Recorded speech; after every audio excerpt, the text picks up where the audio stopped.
Tonight is a special night. Outside the window, there are stars, ancient and patient, and here in the silence, only the imaginary crackle of the fireplace and the warmth of our meeting.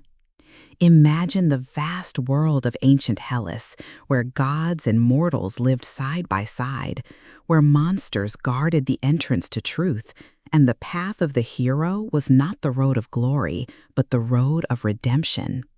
I welcome you, dear friends, to the official channel of the Sleep Lectures, a space where dreams are intertwined with myths, where the tales of antiquity become not just stories, but mirrors of our souls. Today, I will tell you about one of the most famous heroes of Greek mythology, Heracles, the son of Zeus, the Thunderer, and Alcmene, a mortal woman. His name is familiar to everyone, but his fame hides something much deeper: pain, remorse, and overcoming. This is what our lecture will be about: the 12 feats of Hercules. These are not just amazing adventures and victories over monsters, they are the journey of the soul. Each trial is like a gateway to the self. Each monster is an allegory of inner demons. Today, we will learn who Heracles was and why he was doomed to this path. We will look at how the 12 feats came about, what lies behind each of them, not only in action, but in symbolism. And most importantly, what we can understand by listening to this ancient voice. Because myths aren't just stories, they're ancient philosophies clothed in images. It's a way of understanding ourselves. To understand that strength is not in muscles, but in choices. That even a great hero had to endure humiliation, remorse, and pain to become immortal, not in heaven, but in memory and in meaning. And maybe in the silence of this night, you too will recognize in Hercules yourself, his struggle, your steps toward the light. Now, close your eyes, get comfortable, and let's travel to where this great story began. Chapter 1: The Birth of Hercules. A few years before the insidious Peleus deceitfully seized the royal throne in Iolcus, marvelous events took place at the other end of Hellas, where among the mountains and valleys of Argolida lay the ancient city of Mycenae. In those days, there lived in that city a girl named Alcmene. She was so beautiful that everyone who met her stopped in silent admiration and looked at her. The wisest of elders sometimes turned to her for advice, and when they heard her sensible answers, they marveled at her intelligence. She was so kind that even the fearful pigeons from the temple of Aphrodite without fear descended on her shoulders, and the nightingale Philomela, sung in ancient songs, sang at night his tinkling trills right next to the wall of her house. And the people, hearing these songs among the vines and blossoming roses, said, "Look, even Philomela praises the beauty of Alcmene and marvels at it." Alcmene grew up carefree in her father's house and did not know that fate was preparing her for trials and changes, but the gods had already woven her name into the fabric of a great myth. One day, a dusty chariot entered the gates of Mycenae. On it, driving 4 tired horses, came a tall warrior in shining armor. This was Amphitryon, brother of the Argosian king Sphinelus. He had come to Mycenae in search of happiness and a new destiny. Alcmene stepped out onto the porch when she heard the rumble of wheels. At that moment, the sun was setting, and its last rays played in her hair, coloring it gold as if scorched by fire.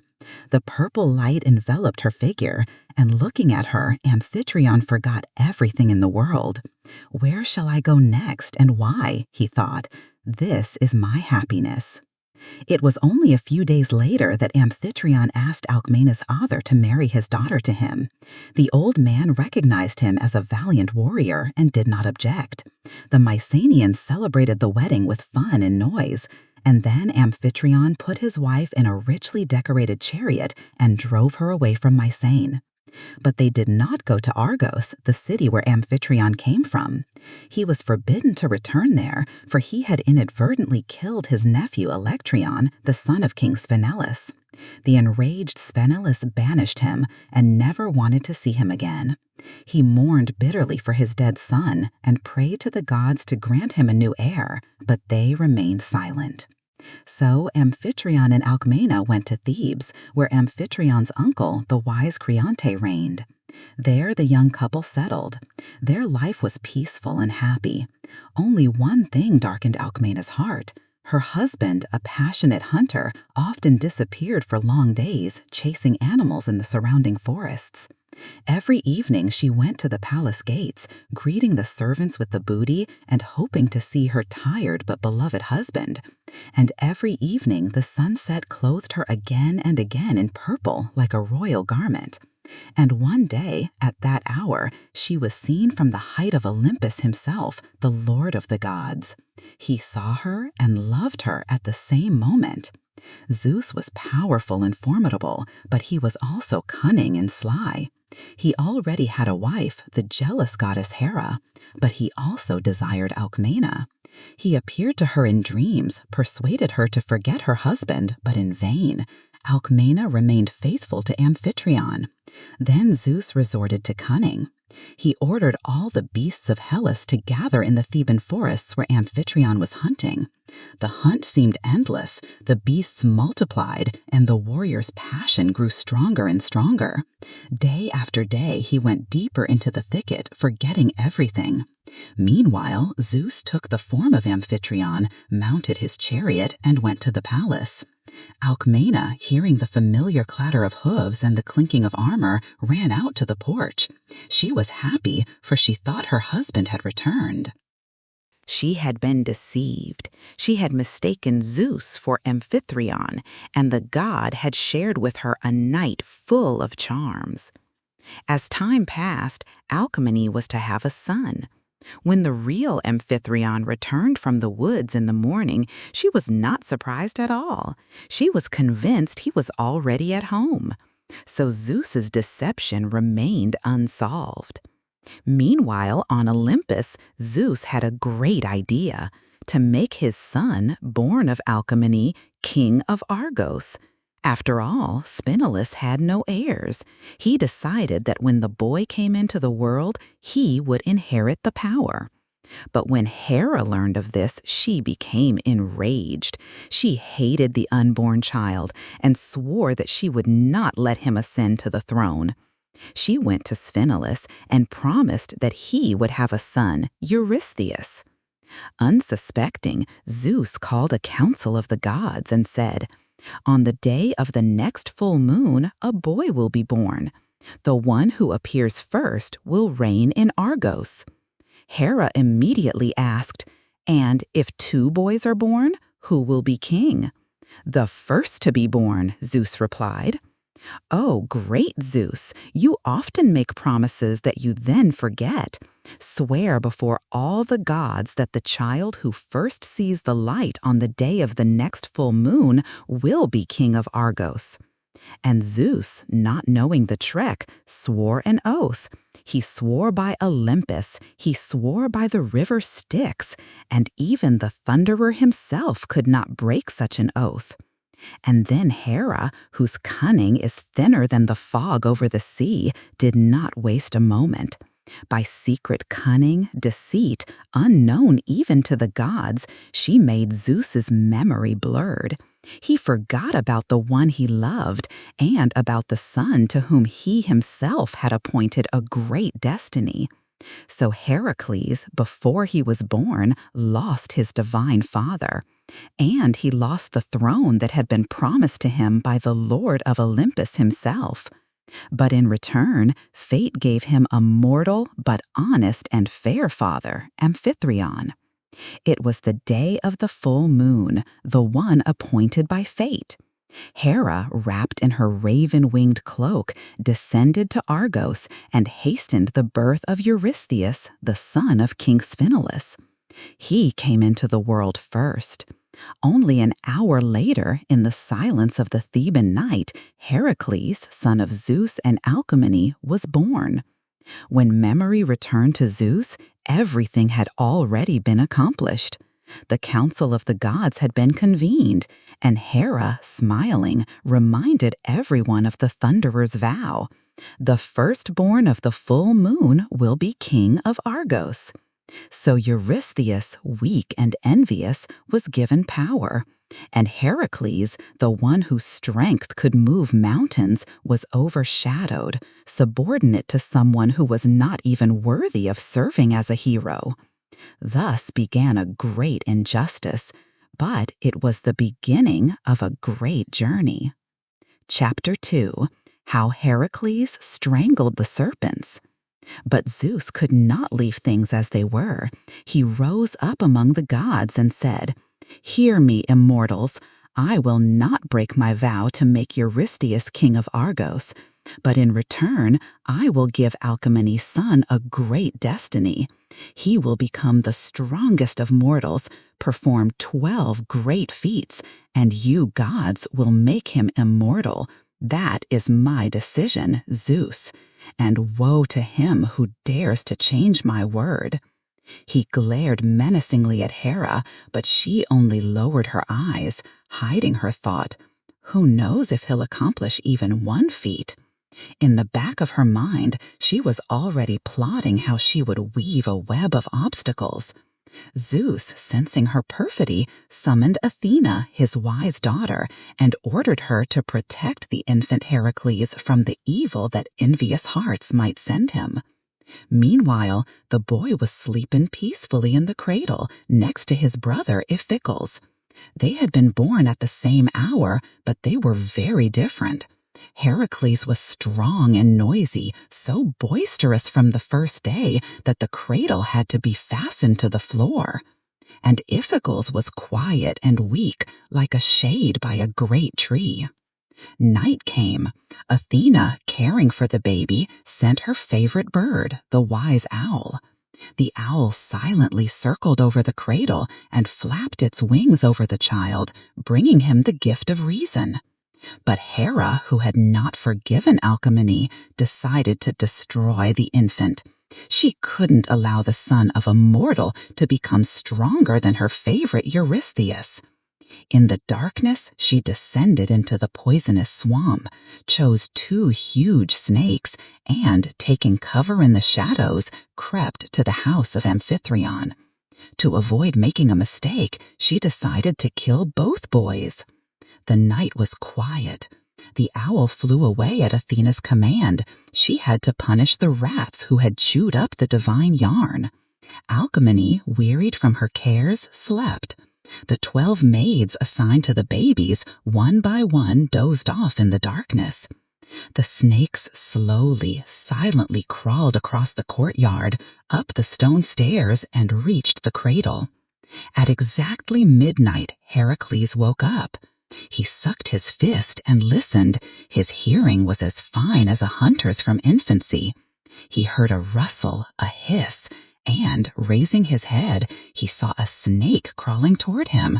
He shuddered, but immediately noticed the second snake reaching for his brother.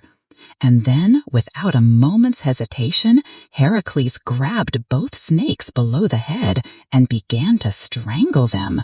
The hissing mingled with the rustle of tails, the thumping on the stone floor, but the boy's hands clenched tighter and tighter. The maids woke to the noise, the guards came running in with torches, Amphitryon came running in, and Heracles was already asleep, calm as if nothing had happened, clutching the strangled snakes in his tiny fists. Their bodies dangled helplessly over the edges of the cradle. And they stood around, fathers, warriors, women, in silence, looking at the sleeping baby who had conquered death. And they whispered to each other, "It's a sign. This child is special. His fate is guarded by the gods." But they were wrong. Chapter 3: How Hercules grew up and why he killed his teacher Linus. The next day, Amphitryon summoned the soothsayer Tiresias, an old man who saw the future through the mists of time. As soon as Tiresias looked at the infant, he recognized him not as a mere child, but as the son of Zeus himself. He predicted that when Heracles grew up, he would not only defeat beasts and men, but would also help the gods to overcome the 100-armed giants that slumbered on the edge of the earth. "Take care of this boy," he said to Amphitryon, "and bring him up wisely. His path is great." Amphitryon loved Heracles with all his heart, as his own son, even more than his own Iphicles. He called to him the best tutors of Hellas. The apt Eurytus taught him archery, the dexterous Autolycus showed him how to fight, the hero Castor taught him sword and spear, and Amphitryon himself sat Heracles beside him on the chariot, giving him the reins of hot horses. Soon the boy became not just stronger than his peers, he surpassed many adults, but he could not yet restrain his strength. When he played ball, he would knock children off their feet with a kick. Instead of stones, he would throw boulders that flew higher than the roofs, and his friends would run away in fear. That's what happened in trouble. One of the teachers, the strict Linus, taught Heracles the sciences and the Kyphera. The boy did well in the sciences, but he tore the strings every time he touched them. One day, Linus could not help himself and hit Heracles. The boy flashed, pushed the Kyphera away, and killed his teacher with an accidental touch. Such was his power, an innocent movement turned into a stroke of fate.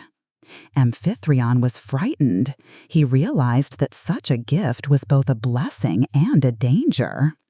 After consulting with Tiresias, he decided Hercules needed time and quiet, so he sent him to the mountains to graze herds in the meadows of Cypheron.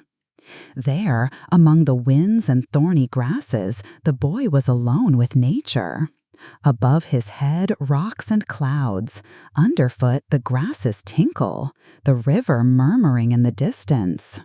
He led the sheep and listened to the wind, and looking up at the sky, he whispered, "Goat-footed Pan, protect my flock from wolf and serpent, from anger and misfortune. Let them all gather on the lawn in the evening, and their bleating will be music to me." Thus began the youth of Heracles, not in lavish palaces, but in the open air, among the stars, sheep, and gods that hid in the shadows of the forests. Chapter 4, when Hera unleashed her madness upon Hercules. Years passed. Heracles grew into a mighty young man, a fearless warrior, and a reliable defender of his native land. One day, while he was out hunting in the forests, the neighboring king Augean treacherously attacked Thebes. He conquered the city and imposed a heavy, unbearable tribute. But when Heracles returned, he, together with his brother Iphicles, gathered a band of brave fighters, defeated Augean's army in a fierce battle, killed the invader, and freed his homeland from humiliation. In gratitude, King Creonte gave Heracles his daughter, the beautiful Megara, to marry. The wedding was lavish and the feast was noisy and joyful. Even the gods from Olympus descended to earth to celebrate the heroes' union. Hermes, the messenger of the gods, presented a sword, Apollo a bow with golden arrows, Hephaestus a shell forged by his hands, Athena a garment woven by his own hand. But only one of the immortals remained cold, Hera. No gift, no words, only hatred in her heart for Heracles and his mother Alcmene.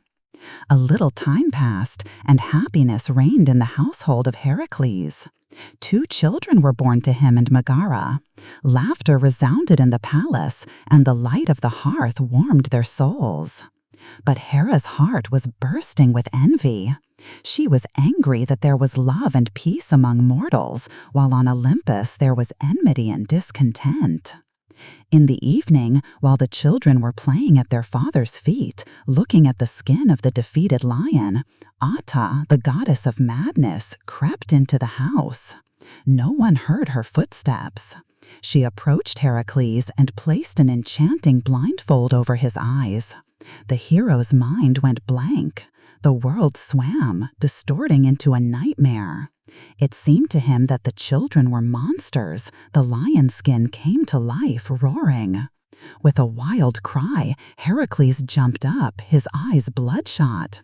He killed his children without realizing what he was doing. In a rage, he smashed the house, chasing his wife and brother. It was only outside the house, under the night sky, that the blindfold slipped from his eyes and his rage receded. He stood in the middle of the street, not understanding why his loved ones were running away from him. But when he returned to the house and saw the breathless bodies of the children, his heart was torn with pain. Covering his face with his hands, he rushed away, unable even to turn around. He ran until night came and did not stop until he reached the house of his friend, the wise King Thespius. The one did not reproach, did not condemn. He only said, "The strong in spirit do not lament the past. They seek to atone for their mistakes with good deeds. A band of heroes is being assembled in Iolcus. Jason is calling the brave ones to follow the Golden Fleece. Go with him, make your name known by deeds. Perhaps the gods will forgive you." And Heracles obeyed. Passing through hills and forests, he reached Iolcus and joined the Argonauts. He rode on equal footing with the others, obeying Jason, though he was stronger and older than he was. But fate had a different path in store for Heracles. When he went into the forest to get a new oar, he was met by Hermes, light as the wind, with wings on his sandals. "Hermes," he said, "you have been chosen. The feats of the Argonauts are too easy for you. Go to Argos. There reigns your rival, Eurystheus, the one who was born a moment before you. He will command, you will obey. And only by drinking the cup of these trials can you be forgiven." Thus begins the true path of Hercules, the path of hard but immortal feats. Chapter 5. How Heracles entered the service of King Eurystheus. Hearing the will of the gods, Heracles felt everything inside him rise up, from resentment, from shame, from anger. Eurystheus, this pathetic, cowardly man, whom the Thebans themselves called no other than the king who hides from his own shadow? But Hercules knew that the punishment was given by the gods, and there was no escaping it. "It's my own fault," he thought. "Killing children is a grave sin, and if there is a way to forgiveness, I will accept it. May I become one who fights not for glory, but for the weak and defenseless. Let my deeds be atonement." And without delay, he set out on his journey to the king of Argos. When Eurystheus learned that Heracles was standing at the gates of his palace, he was frightened to the point of trembling in his knees. Of course, he was flattered. The whole hero, the conqueror of monsters, would now be under his rule. But fear instantly clouded his mind. What if he kills me, seize the throne? In panic, Eurystheus did not even dare to show himself to Hercules. He hid in his chambers, climbed onto the bed with his legs, and began to think frantically how he could direct the hero to a task in which he would surely die. But Eurystheus's mind was as weak as his spirit. As soon as he began to think, he fell asleep. In his dream, the goddess Hera appeared to him. Majestic and angry, she whispered advice to him. "Send Heracles to hunt for the Nemean Lion, a beast whose hide could not be penetrated by any weapon." When Eurystheus woke up, he was very excited. He announced to everyone that he had come up with this ingenious task himself. All day long he ranted about his supposed wisdom, never ceasing to tremble at the mere mention of Hercules' name. Thus began a series of great feats, born of fear, feats that made the hero famous for centuries. but were invented by a coward who was hiding under his pillow. Chapter 6. What happened to Hercules in the cave of the Lion of Nemea? The Nemean lion was not just a beast, it was a beast of myths, a magical creature of colossal stature. His parents were believed to be Typhon himself, a giant fire-breathing dragon, and Echidna, the serpent mother of monsters.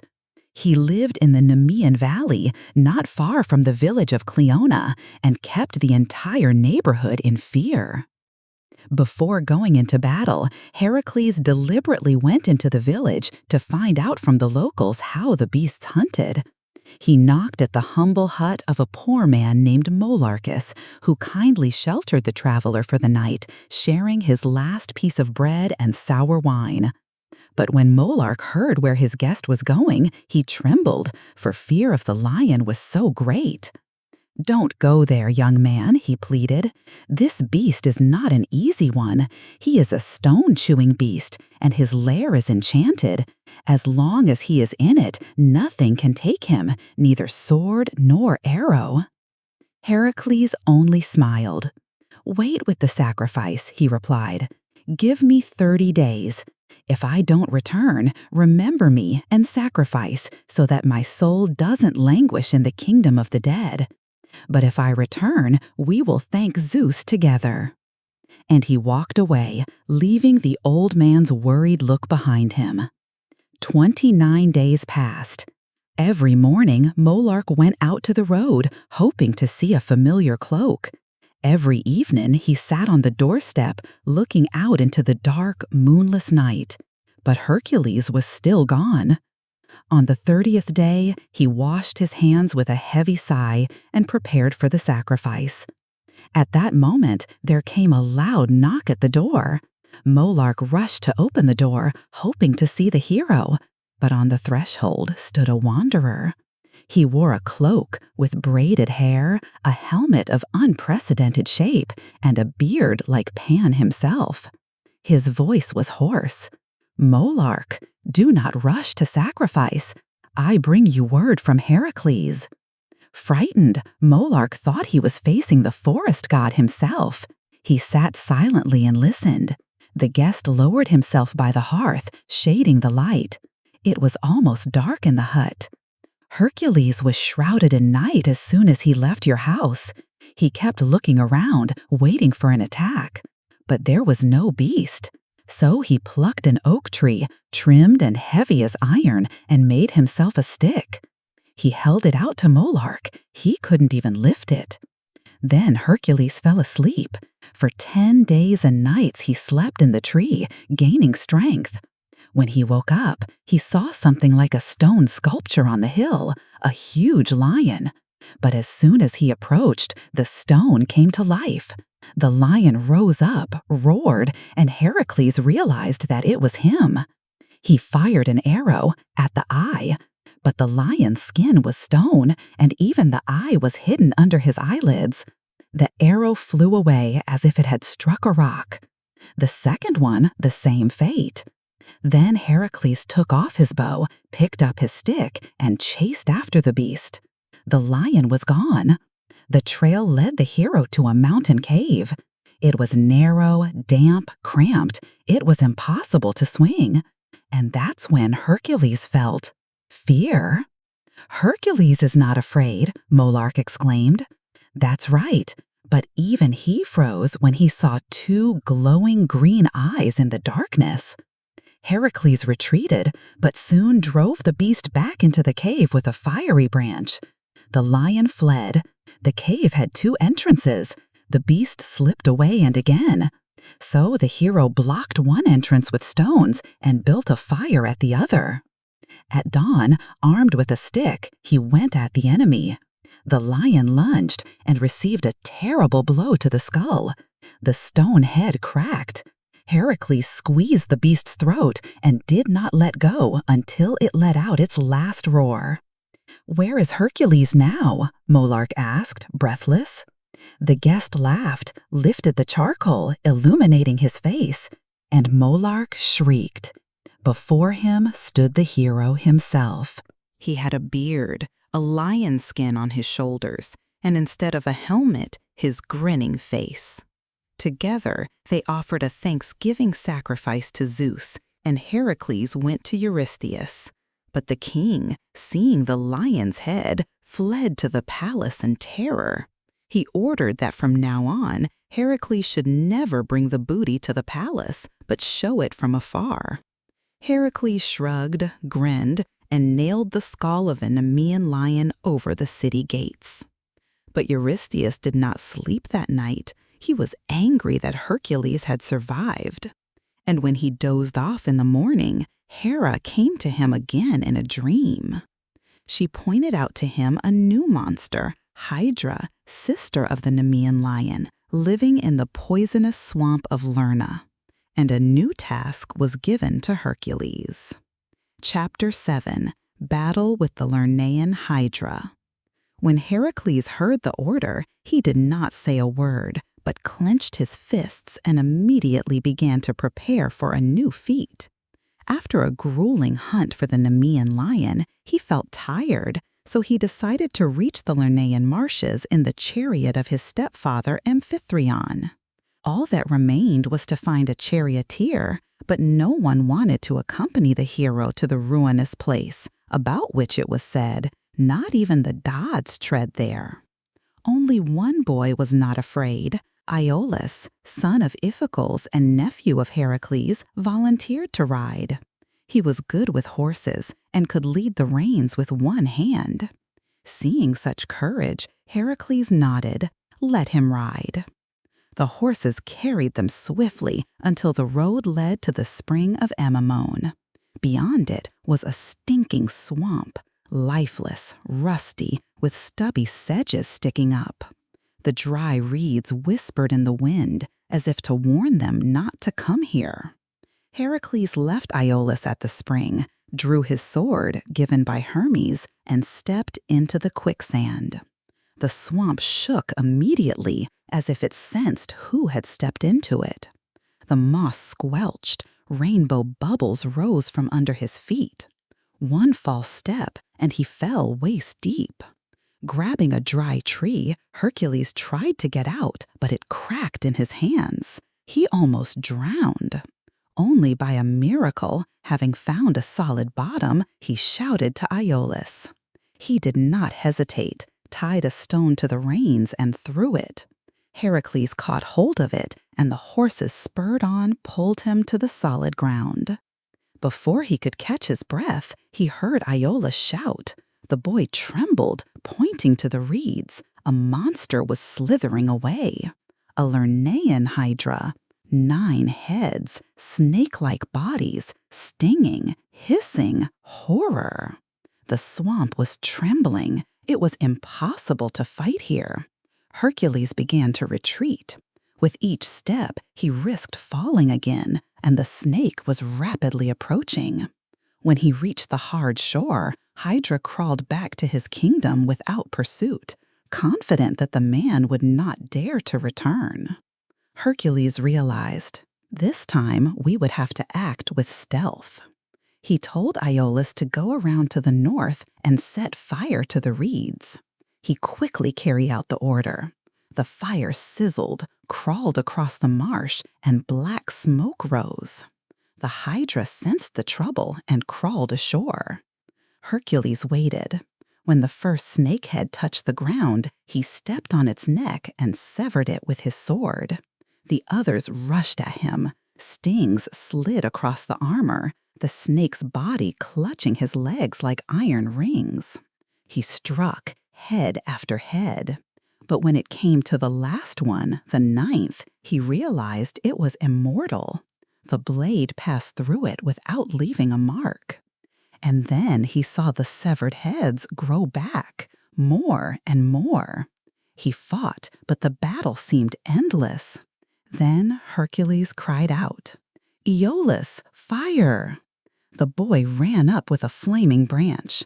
With each stroke of his sword, he cauterized the wound. Necks were charred, heads no longer grew. The only left was the immortal one.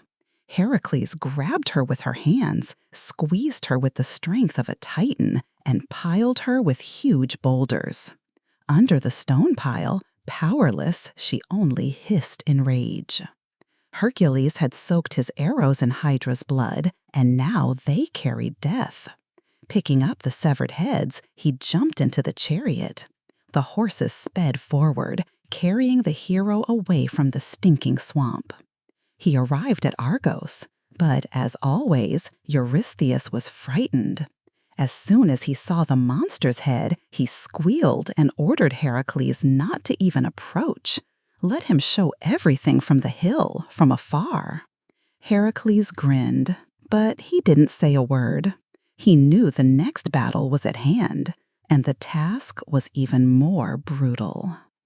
Chapter 8. Hercules at the Centaurs. With a heavy exhalation, Hercules jumped off the chariot, let Iolaus go home, and threw the bloody Hydra heads into the thick thorns so that no one would find them. Then he set out again. A new beast was waiting for him somewhere among the mountains. He walked long, farther and higher, until he found himself at the foot of the rugged mountains of Pholos, black and prickly, as if drawn from the earth itself. The day was changing to evening when he heard stomping and roaring among the rocks. From behind the hillside came a mighty rump, but not a horse. Heracles shielded his eyes from the sun, looked closely, and his heart sank. It was a centaur, a creature whose body was a combination of man and horse.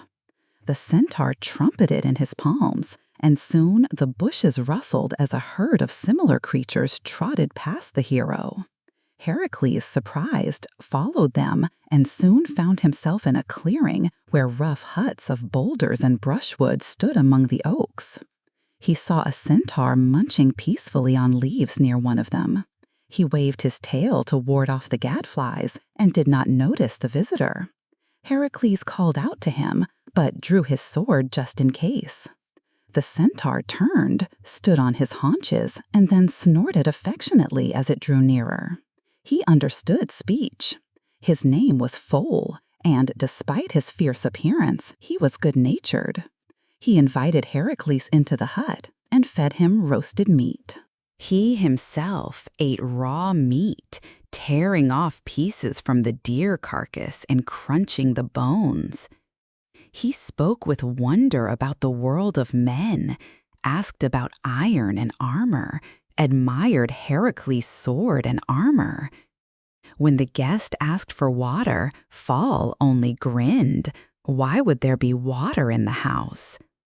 The centaurs rushed to the river like wild horses to drink, but seeing how tired the guest was, he thought about it and remembered the barrel of wine left in Chiron's hut. It was sacred wine, a gift from Dionysus, and no one dared touch it without the permission of the wise Chiron. Fall hesitated, but thirst won out. He winked at Hercules, saying, "You are a guest, and a guest is entitled to a treat." He would not drink himself, of course, if only a drop. The barrel was open. Heracles scooped up the wine with his hand and Fall with his snout. So they sat there, satisfied, flushed, not noticing that the smell of wine had already been carried away by the wind. And centaurs did not forgive strangers who touched the sacred. Soon the whole pack was rushing back with cobbles, with anger, with howls. Fall, seeing his brothers, quietly backed away, as if he were grazing by the oaks.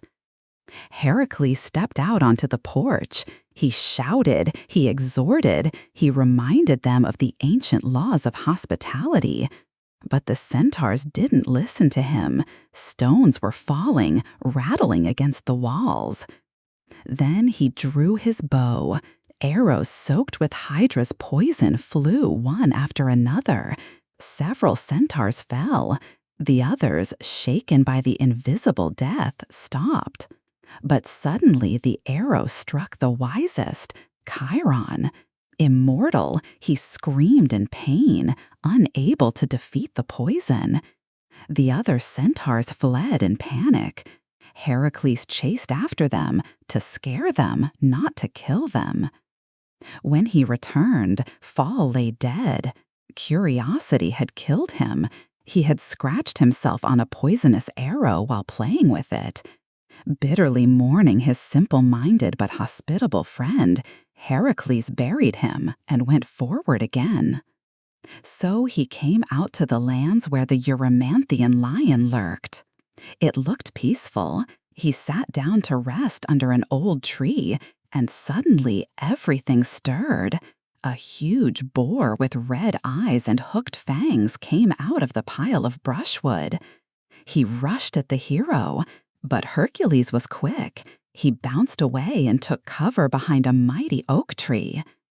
The vulture did not retreat. He pounded the tree like a storm.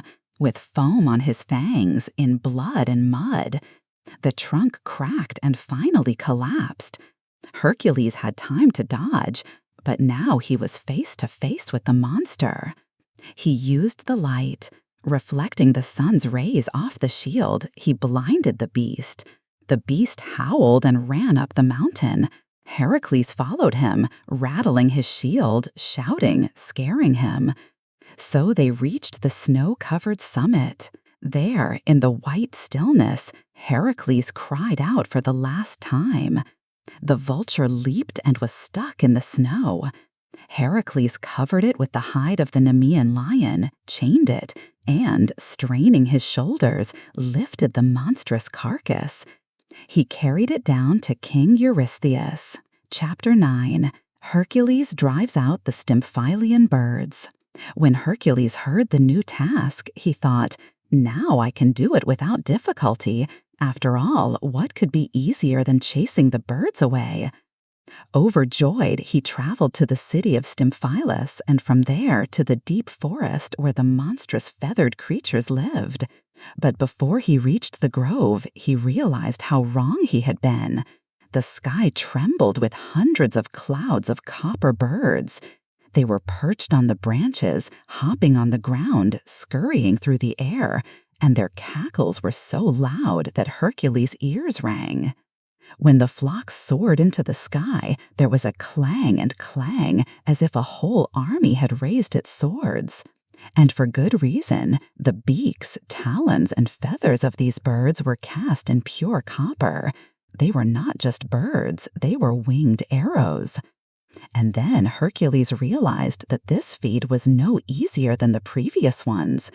And before he could think of anything else, a barrage of brass rained down on him from the sky.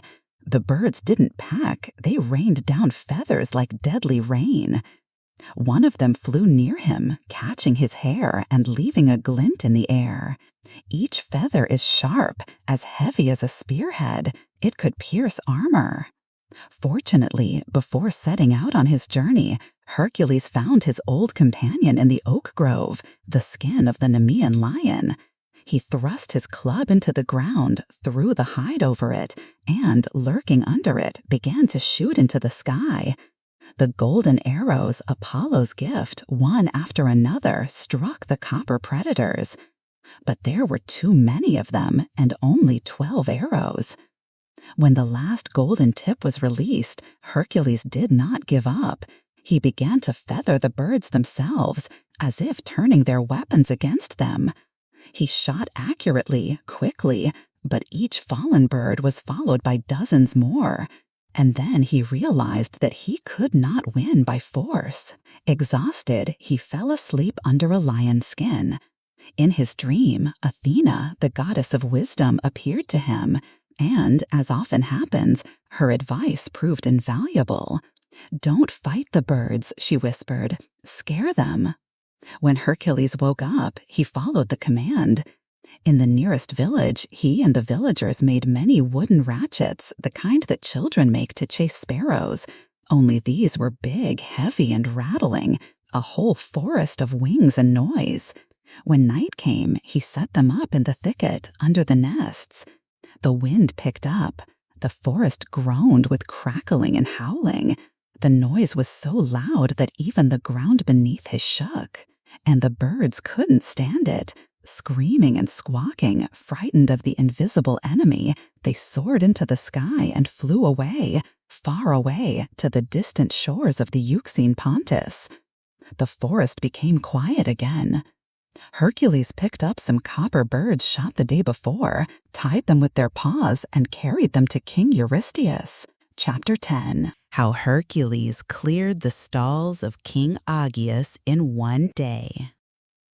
Heracles sat at the feasting table in the palace of Eurystheus. The glory of his exploits had already been carried around the world by the wind, from the fields of Thebes to the farthest islands where the waves whisper against the rocks.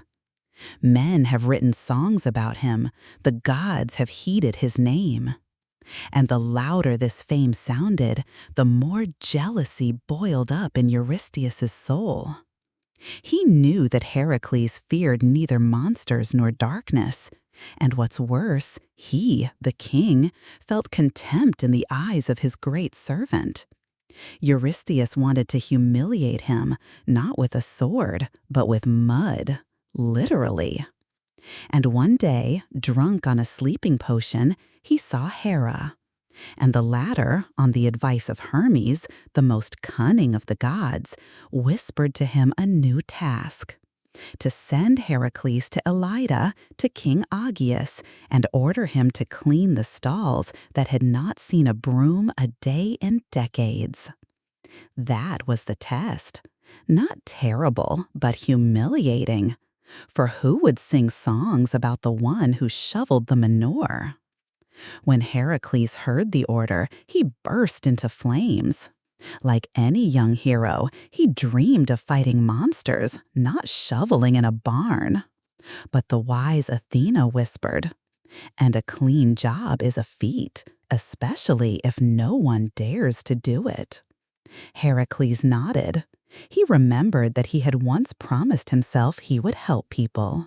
So he went, with a shovel on his shoulder. King Augean was rich like no other.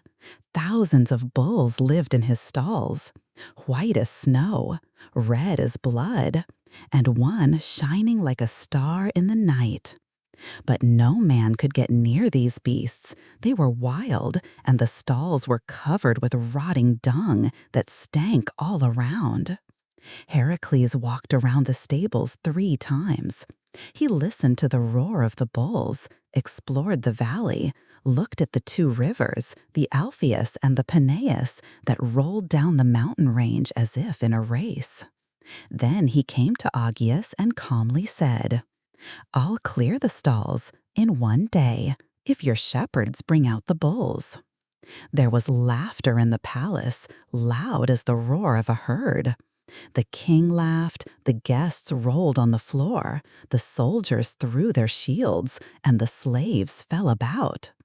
Heracles alone sat still and ate, for laughter, as we know, does not prevent hunger.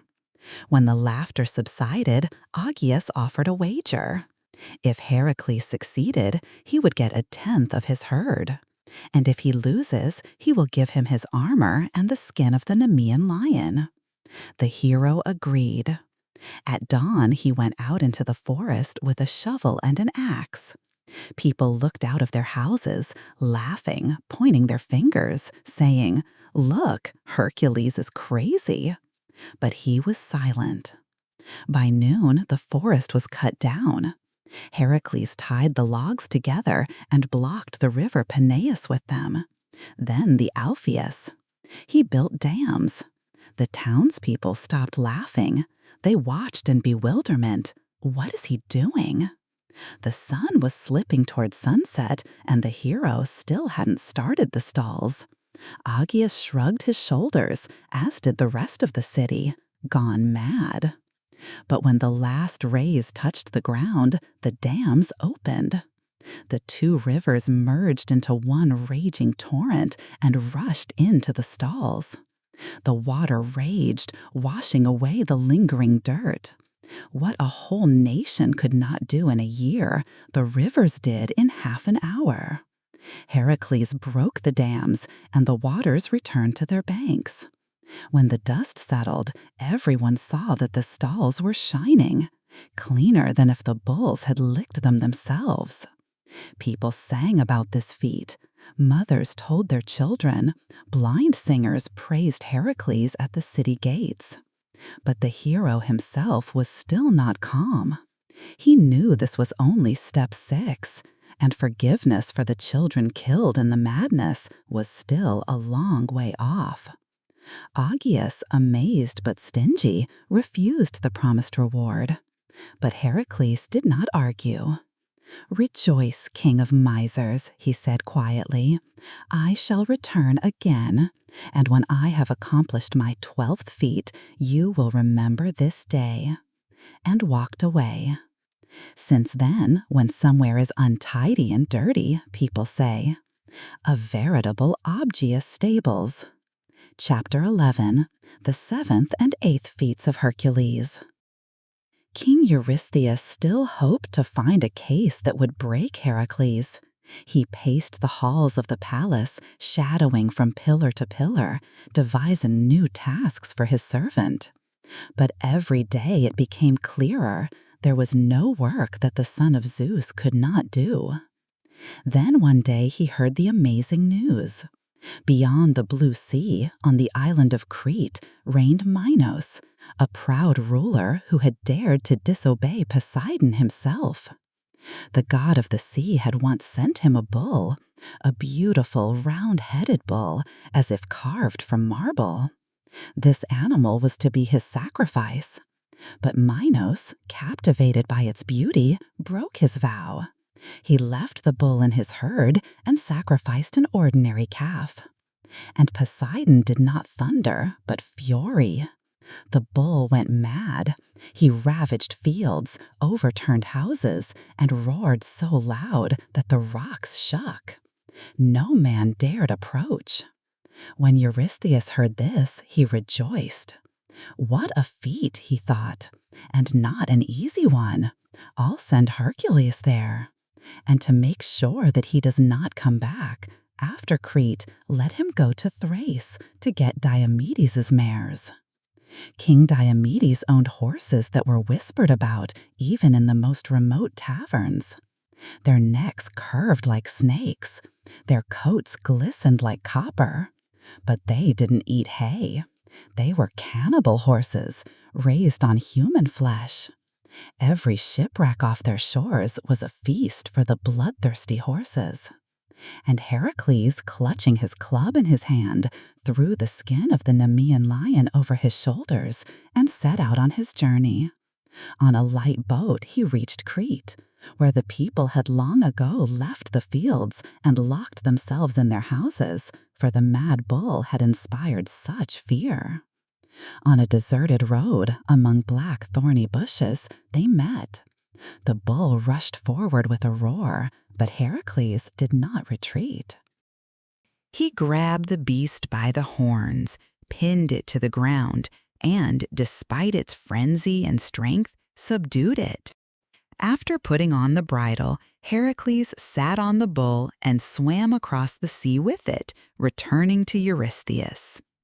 The king, as always, hid and ordered the bull to be released immediately outside the city.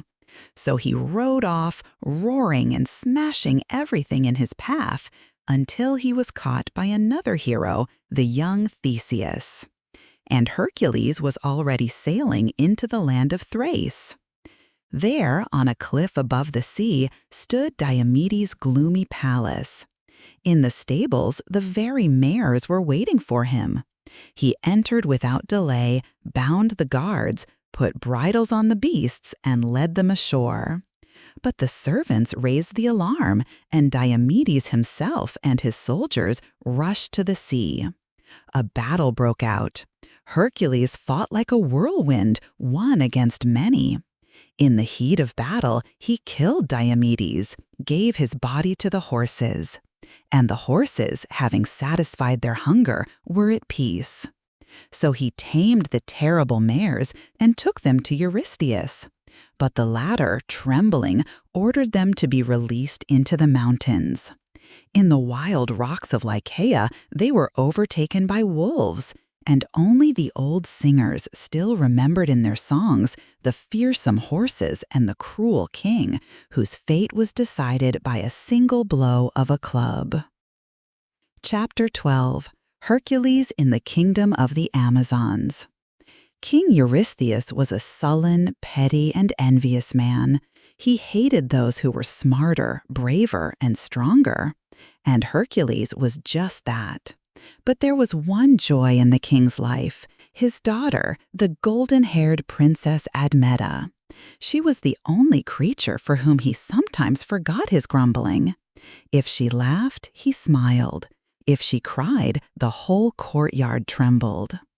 And one day, hearing a story from her nurse about the distant kingdom of the Amazons, little Admeta exclaimed, "I want a girdle like their queen."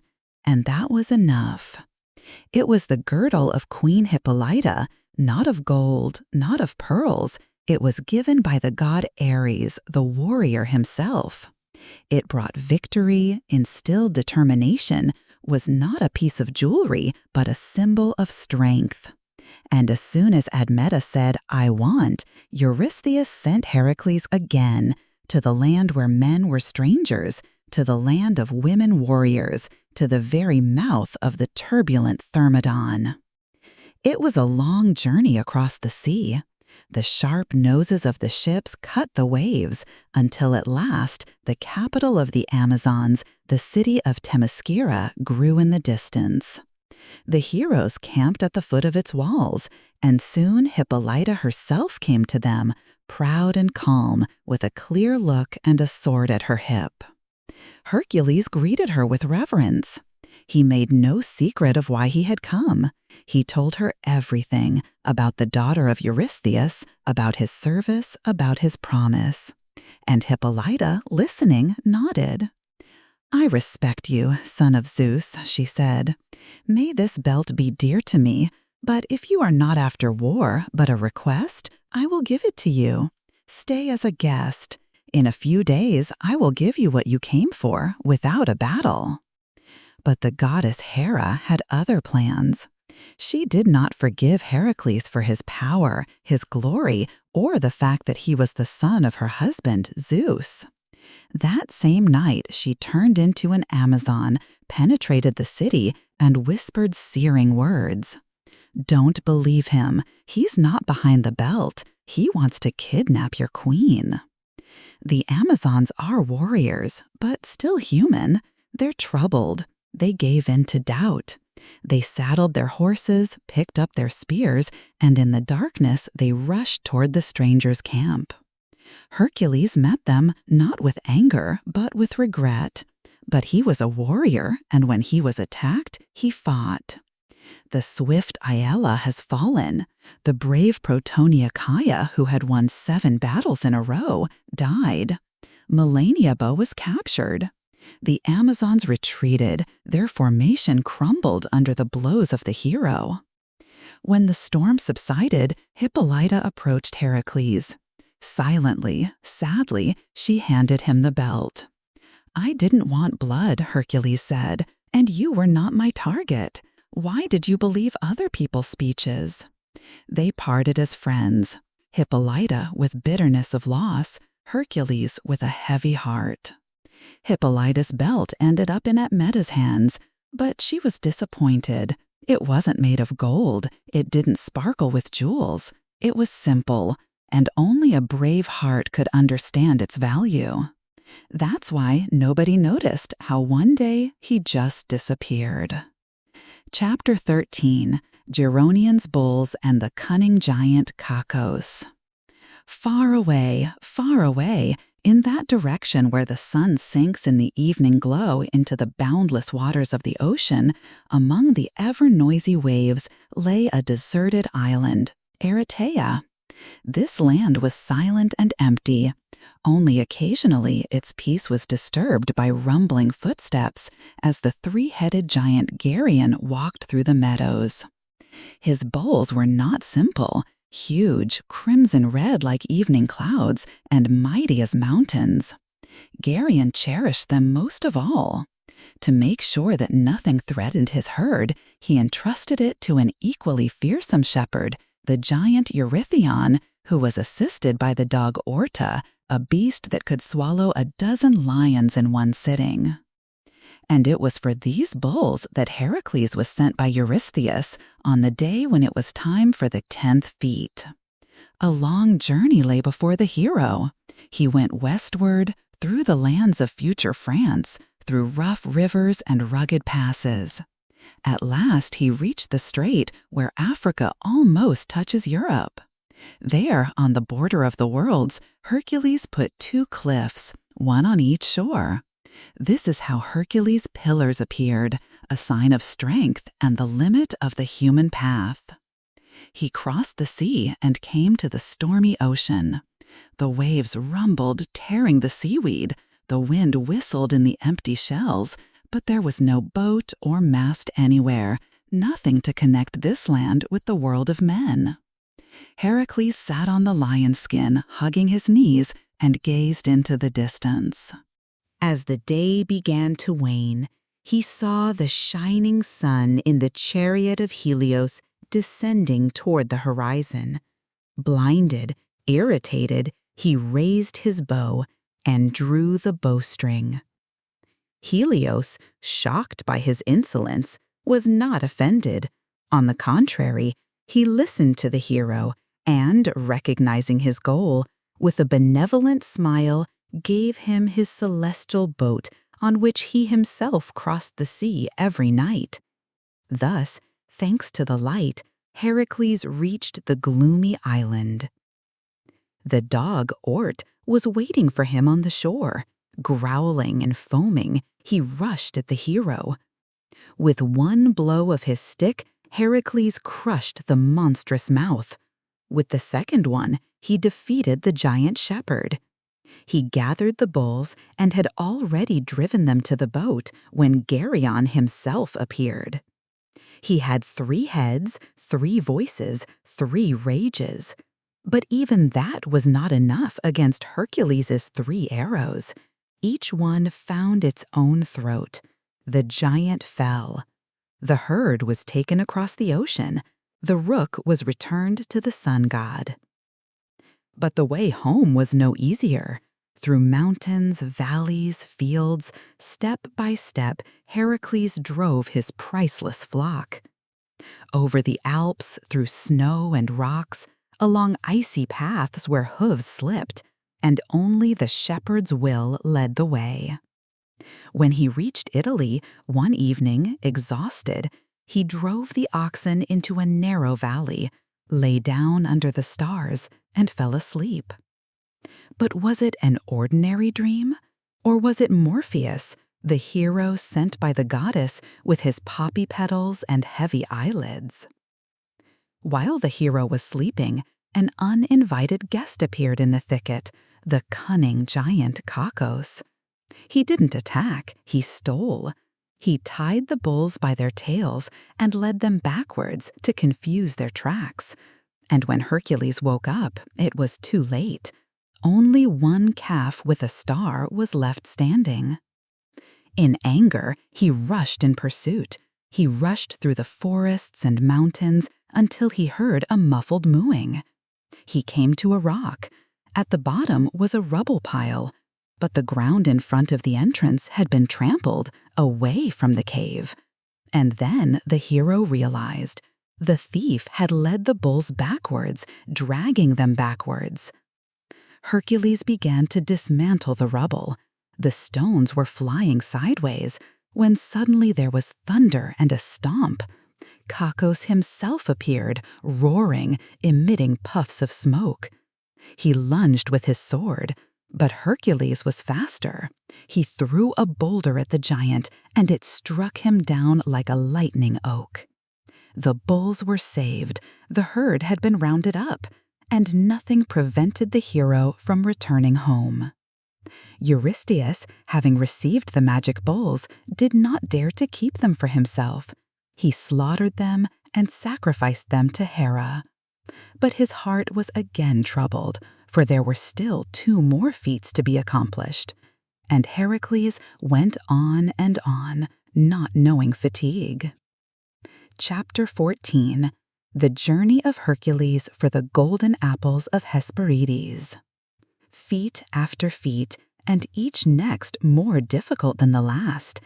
The echo of the bulls mooing in the stalls of Geryon had barely subsided, and Eurystheus, not knowing peace, called the great hero to him again. His voice, as always, sounded with arrogant importance, but fear lurked in it. "Heracles," he said, "I want you to bring me 3 golden apples from the garden of Hesperides." He told me where the fruit was hidden, far away at the edge of the world, where the heavens are set against the rocks and the ocean itself splashes at the foot of an unknown garden. It is guarded by the dragon Ladon, a monster with a single eye that knows no sleep. And over all this garden, as if over the lid of the world, hangs the figure of Atlantis, the Titan who holds the sky on his shoulders. Again, Heracles did not say a word. He simply turned his face to the west, put on the skin of the Nemean Lion, picked up his stick, and went. He walked for a long time, through scorching deserts, snow-capped peaks, dense forests, and rumbling rivers. No one knew the way to the Hesperides until Heracles met the nymphs who lived in the silver streams of the northern river Eridanus. They were meek and sad, and pitying the weary hero, they guided him to the ancient Nereus, the gray-haired lord of the seas. The old man told Heracles of a path full of dangers. He told Heracles about the land where the giant Antaeus lived, a son of the earth itself, who knew no defeat, because every time he touched the ground with his feet, he drew new strength from it. But Heracles, as always, went forward. And now, on the hot expanse of Libya, a giant rose before him, outshining the sky. The battle began, as hot as the midday sun. They fought whirling sand whirlwinds, until Heracles remembered the words of Nereus, "Tear him from the ground." Then, gathering his will and strength, he lifted Antaeus into the air, and he became as weak as a child. Heracles did not want to kill him, but Antaeus could not change the will of the gods, so Heracles strangled him, not out of rage, but out of necessity.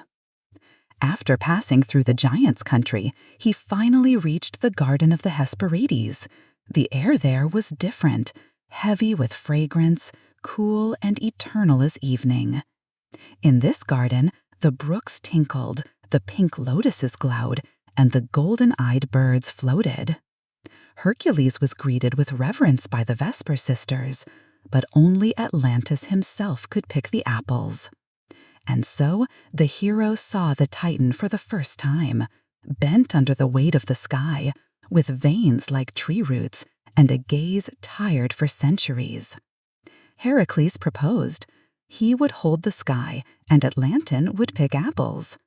He gladly agreed, and for the first time in millennia straightened his back. And on Heracles' shoulders lay the darkness of the stars, the weight of the clouds, and the silence of the moon. He held the sky, silent, standing, an hour, a second, a third. The Atlantin returned with the apples and said, "You're tired, son of Zeus. Stay here.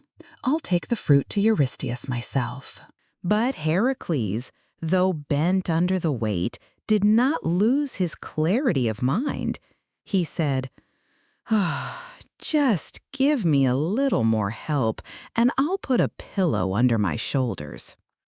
The Atlantean, not knowing guile, readily agreed, and at the same moment he was again under the vault of heaven. Heracles picked up his club from the ground, took the apples, and without looking back said, "I'm sorry, Atlantean. You're great, but you also wanted to do the wrong thing." The Titan sighed. "You're right. Go in peace, Hercules. You deserve those apples." And in gratitude, the hero struck the rock. A clear spring gushed from the crevice to quench the thirst of the one who holds the sky. So Heracles traveled back to Greece through deserts, seas, and mountains. And behind him remained the Garden of the Hesperides, keeping eternal coolness, and the Atlantean once again leaning against the sky, a titan whose weight had become a little lighter. Chapter 15. The 12th Feat, the Capture of the Three-Headed Kerberos. Hercules performed 11 feats, and each of them became a line in the legend. He defeated monsters, giants, gods, and death itself. But the last, most terrible journey awaited him, to the place where no living person had ever set foot, to the realm of darkness and silence, to Tartarus. And again Eurystheus called to him, not out of need, but out of spite, not out of duty, but out of fear of the greatness of the hero. "Bring me," he said, "the dog Kerberos, the one who guards the exit from the underworld. Let him be in my palace, on a chain." And that was the last order. And no one dared repeat it aloud, because the name Kerberos itself made one tremble. 3 heads with poisonous snakes instead of manes, a dragon tail, eyes full of abysses. It wasn't an animal, it was fear encased in flesh. But Heracles did not waver. He went to Eleusinus, to those who knew the secrets of life and death. And in the silence of the night, in the flames of torches, the old man whispered a word in his ear, the secret word that gives fearlessness before the darkness. And after hearing it, Heracles stepped towards Tartarus for the first time, not as a warrior, but as one who had accepted his fate. The way there lay through mountains, crevices, and caves that no one ever entered, except the soul leaving the body. All living things were silent. The cicadas were silent. The birds disappeared. Only the snakes hissed as if to see him off. And when he stepped over the threshold of the black cave, the world of light was behind him. But he was not alone. Hermes, his brother and guide, took him by the hand. Light, winged, with a sly gaze, he led Hercules along paths where only shadows roam. The ghostly figures parted in front of the living, surprised and afraid of him. Only one shadow did not recoil, Medusa Gorgon. Her dead gaze, full of eternal horror, was already devoid of power. "It is only her reflection," whispered Hermes. "Do not be afraid." Pluto's palace stood before them, heavy as grief itself, silent as night. The lord of the underworld looked at him, frowning, almost hostile. But the hero quietly uttered the very Eleusinian word. Pluto's brow smoothed. "So be it," he said. "Take Kerberos away, if you can, but without weapons." Heracles walked towards the monster. He didn't hide, he didn't call for help, he did not hesitate. When Kerberos rushed toward him with a triple howl, he threw aside his wand and embraced him with iron arms, all 3 of his necks at once. In that instant, all the fierceness of hell came upon the hero. But his grip did not loosen. He held back the fury of the beast, held back the fear, held back the darkness. At last, the beast fell silent, and for the first time, Kerberos, born in the abyss, heard the wind rustling on the surface of the earth. Heracles led him into the world of the living, and even the earth shook under the footsteps of the guardian of Tartarus. The poisonous foam that flowed from its jaws enlivened the deadly grass. where a drop fill aconite bloomed. In Argos, Eurystheus took one look at the creature and immediately covered his face with his hands. His voice trembled. "Enough, Heracles. You have conquered everything, even death. Take that dog back and go wherever you wish. You're free. The gods have forgiven you." Thus ended the 12th feat. Heracles took Cerberus back, released him into the darkness, and returned to the earth where life awaited him. And there was a story behind him, the story of a man who went down to the underworld and came back, the story of someone who was able to redeem himself and become a symbol of courage, strength, and loyalty, a story that is remembered to this day. Chapter 16. The Last Journey of Hercules. 12 great feats Hercules accomplished. 12 times he looked into the face of death and returned, wounded, exhausted, but undefeated. He defeated monsters, gods, kings, Cerberus himself. But even his great feats did not purify his soul completely. The memory of the madness inspired by Hera and of the murdered children did not let him go. He did not return to the palace, did not lay on himself the crown of the victor. He went on his way, not as a servant of Eurystheus, but as a traveling defender of justice. Now he was following his heart. He fought not according to orders, but according to his conscience. He freed slaves, broke up bandit camps, mentored young warriors, and destroyed the power of cruel rulers. His path led him farther and farther, from the shores of the Augean Sea to the deserts of Libya, from the forests of Scythia to the mountains of Taurus. Everywhere where his foot tread, legends were born. He became a living legend, a hero and a symbol of strength, courage, and justice. But even heroes are human. He was tired. His heart sought rest, and he found it in Trachines, in the house of King Oeneus, where Deianira lived. Her tenderness became a comfort to him. He married, became a father, found a home. But fate, as usual, does not forgive peace to those who were born in a storm. During one of his campaigns, Heracles saved Deianira from the centaur Nessus, who tried to kidnap her. Pierced by an arrow, Nessus managed to whisper a poisonous lie to Deianira that his blood could preserve her husband's love forever. Blind anxiety, fear of losing her beloved, and Deianira saved this blood so that one day she could soak it in her shirt and give it to Heracles. When the hero, returning from a campaign, wore the garment, the poison of Nessus, absorbed into the fabric, burned his flesh like fire. The pain was terrible. The garment was fused to his skin, and neither strength nor screaming could alleviate the suffering. He tore at his flesh in agony, but the poison penetrated his heart. He realized his hour had come. Gathering his last strength, Heracles climbed to the top of Mount Ada.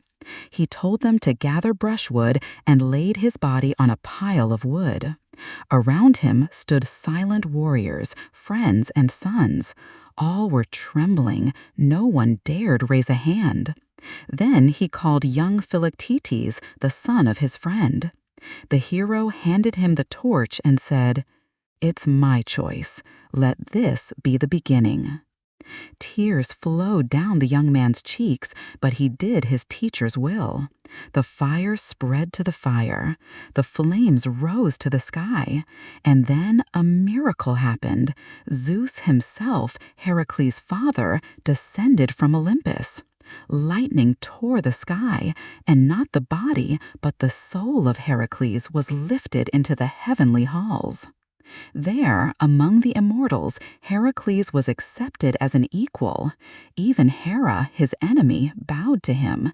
She forgave him everything. To seal the peace, she gave her daughter, the goddess of youth, Hebe, to marry him. Heracles became a god, not just a warrior, but the patron saint of braves, defenders, and travelers.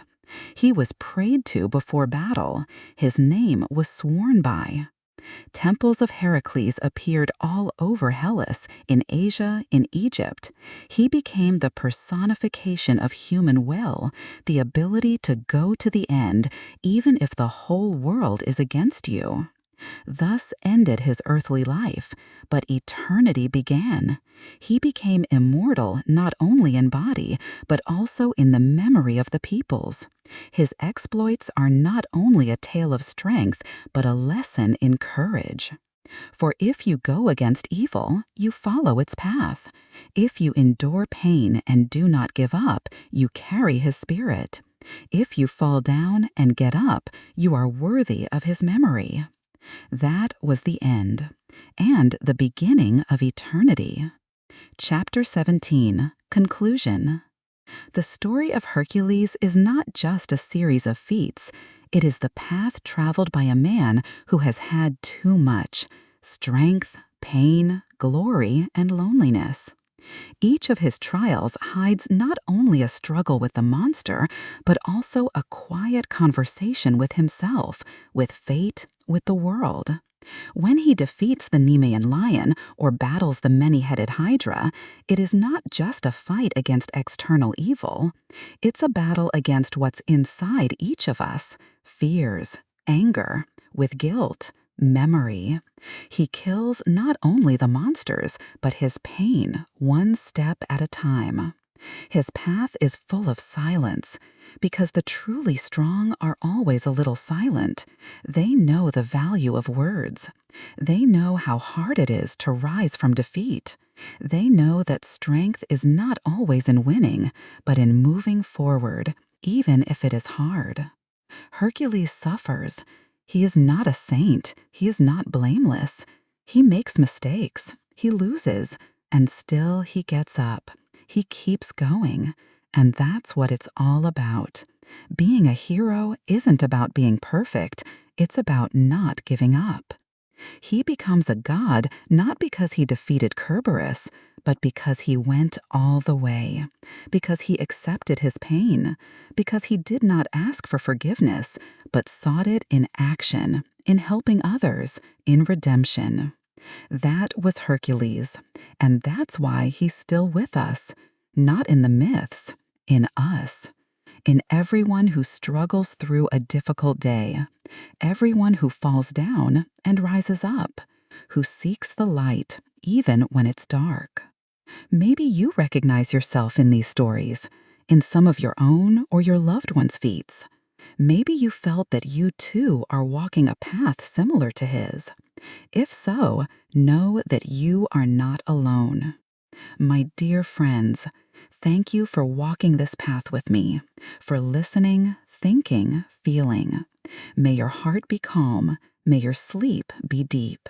May the heroes of antiquity guard your peace. Close your eyes. Imagine that it is night outside your windows and the stars are above you. Somewhere high up, in the silence, an old storyteller is sitting by the fire. His voice is still there. He wishes you well, peace, and rest. Good night. May the morning greet you with a smile, and the new day give you the strength to be yourself, strong, brave, and kind, like Hercules.